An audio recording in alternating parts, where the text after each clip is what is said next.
guys, so I got a couple of requests asking me how I shoot, edit, and upload my videos to YouTube. So I wanted to take a couple minutes today to show you how I do that. And I wanted to start by showing you my camera setup. So you can see my camera is on a tripod arm that extends over top of my workspace. And then that is attached to the tripod that's on the other side of my desk. My workspace is on that Making Memories mat. And it is important to note that everything that I record is recorded upside down. And then I use a editing device within the video software that I use to turn it right side up so that you guys aren't looking at something, like you guys don't have to turn your head all the way around to see it right side up. So that is the camera setup, and we'll talk next about video editing.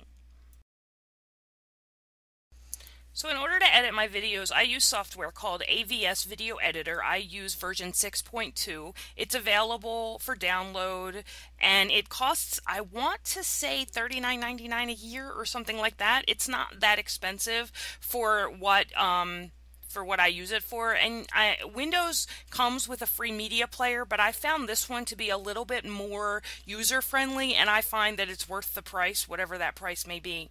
And when you open the software, you'll see this screen that says Select Source for a new project, and I always click on the media file, where that little clapper is for movies, and that will take me to the screen that will allow me to import the files that I'm going to use for the video. So after you hit the button for import media files, this is the screen that will show up. There's a couple of things I want to tell you about the screen. First, you will see a green button in the upper left-hand corner, and it says import, and you can click on that, or you can click on that white area that says click here to add files. So either one of them will take you to your Explorer on your computer so that you can navigate through your file system to pull up the files that you want to use. Now, that being said, I want you to understand that you don't have to record in a continuous manner. You can add as many media files to this as you please. If you record a scrapbook layout in 7 different sessions, you can paste them all together in this software so that it will look like one seamless video, I'm sorry. It will stream continuously, so it will look like one seamless video. So in this particular layout that I'm going to show you, I actually used 3 media files, and then a 4th one to show you the picture at the end. So it's actually 4 media files. The first one, as you know if you watch my videos, is the one where I introduce you to the supplies that I'm going to use for that layout. That video I keep in real time. I record it right from my camera as I'm speaking and going through the supplies with you. And then I shut the camera off. I stop it. And then as I actually start the layout and get into the portions of the layout where I'm going to actually create, I start another video file. Now you could, if you wanted, record them continuously throughout and then just snip them in the video editing software in order to speed up certain parts of the video. I find it easier just to shut the camera off and then start it again, and then that way I know exactly where the intro video where I'm actually speaking stops and where the creation part actually begins, so that when my narrating and all of that happens, I can start directly there and actually use the speed up feature in the software to speed up that section of the video.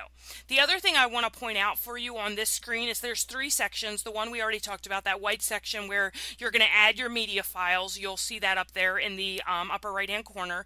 The upper left-hand corner, I'm sorry. The upper right-hand corner is actually your preview screen. So when you add videos, all of that to the bottom of the bottom of that screen is your work area. So you will add all of your media files, all your voiceovers, all of the manipulation of the video you want to do down there on those lines on that gray, the light gray on the bottom. But that upper right is where you can preview the changes that you've made to your video. And once you take the videos from that white screen in the upper left and add them to the bottom, you're not actually changing that file. So you don't need to worry that you're going to mess anything up. You can go back and fix it and do all kinds of sort of other things until you actually save it. So those are the 3 main parts of the screen, and I did do a screen capture of this week's layout share for Wednesday that I'm going to share with you. But I want you to understand that when we start this screen capture of what I'm doing, those video files have already been moved So I'll show you what I mean on the next screen capture, but I want you to understand that I imported the files, they showed up in that white section, and then I pulled them down and dropped them on the top line of the gray section at the bottom because that is where it allows me to manipulate the media files. So when you see the screen capture begin, this was a second thought I had today. Oh, let me do this, while I'm doing the Wednesday layout share. Let me record this video so I can show you guys what I'm doing. So it was like an afterthought, so I didn't start it from the beginning. So just know that when you see the screen capture come up, it is actually already started because I've already pulled those files, and you just use your mouse, you grab the file from that white section and you just drag it down to that first line in the actual workspace at the bottom of the screen. So this screenshot here just shows you what happens after you hit that click here to add files. So it'll go out to Windows Explorer like you're all used to, and you can click as many media files as you want to include. And there you see I had 3 different media files because I started the layout and then walked away. So I stopped the camera and then I started again. And it doesn't matter how many times I do that because the software will paste them all back together. So no big deal there. But you can see the 3 files that I've selected, and then when I hit that button to say, to import them, those 3 files will show up where it says click here to add files, and you'll see that in the screen capture. So here's a screen capture of me actually doing the editing today for the Wednesday layout share. So you can see I'm going up and I'm checking on the files that I want, and you can see there are 4 there, but I'm only going to pick 3 of them because the first one is a outtake of the intro that I messed up. So I'm going to pick 7. I don't know what the numbers are. I can't see them on this small preview screen, but I'm going to pick those 3. I'm going to import them, and as you can see, they went into my media screen up there in the upper left-hand corner. But as you can see, they were already dropped to the bottom. So you would have to do that manually. That's the only step you're not going to see here. And then as you can see below the first portion of that video, there's all those squiggly lines. That's actually the sound recording. So you can see in that front part, I've recorded all of the sound as I was doing the video. So it's all there. I'm not going to manipulate that portion, but as you saw me do there, I'm going to change the speed and the audio for the other 2 portions of it. So I'm going to speed it up to 4 times what it should be, excuse me, and then I'm going to mute it because you don't need to hear, that really fast paper crinkling and all that as I go through and make my layout. So that's essentially what happened. So the first layout file I didn't need to do any manipulation to, but I am going to rotate it. So I go to the transform video, and then I pull that manipulation down into my work screen, and I scroll that rotation all the way across for the entire duration of the layout of the video. So obviously I could just do that in sections if there were parts of the video that were right side up. And when I import the photo after I'm done this, you'll see that I don't need to rotate the photo because the photo was taken in the right orientation. But I do need to rotate the video files. So in that situation, I went ahead and added that transformation to my work screen at the bottom of the page. So what you're going to see me do now is I'm going to open Adobe Photoshop because I realized here that I had not yet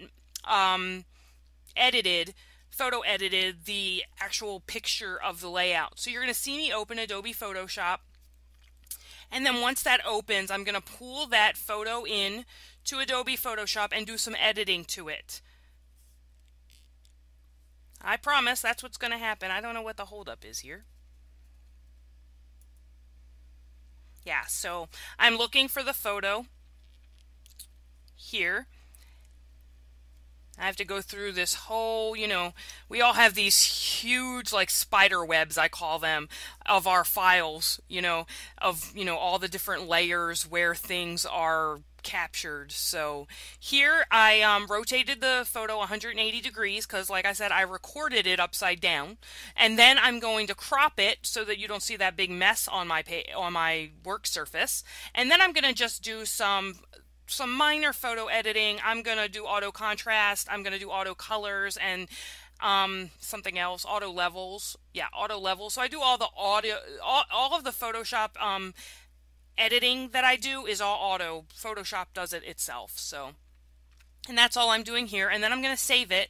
And then I'm going to go back over to AVS Editor, the video editor, and I'm going to import this photo into my video so that I can show you at the end of the video the whole layout. And I always do this first before I do the video recording, because most of the time when I'm doing the sound recording, it runs over. So I want to make sure that I have that. And as you can see, I'm going to put that photo down there, and then I'm going to stretch it so that it lasts a very long time in the video. And why I do that is because I always talk over the actual length of the video. So this gives me the option to continue to talk, but to have the photo there as a placeholder. And then once that's done, the video is almost done. So I'm going to stop it there, and I'm going to go back and do my voice recording. So I go.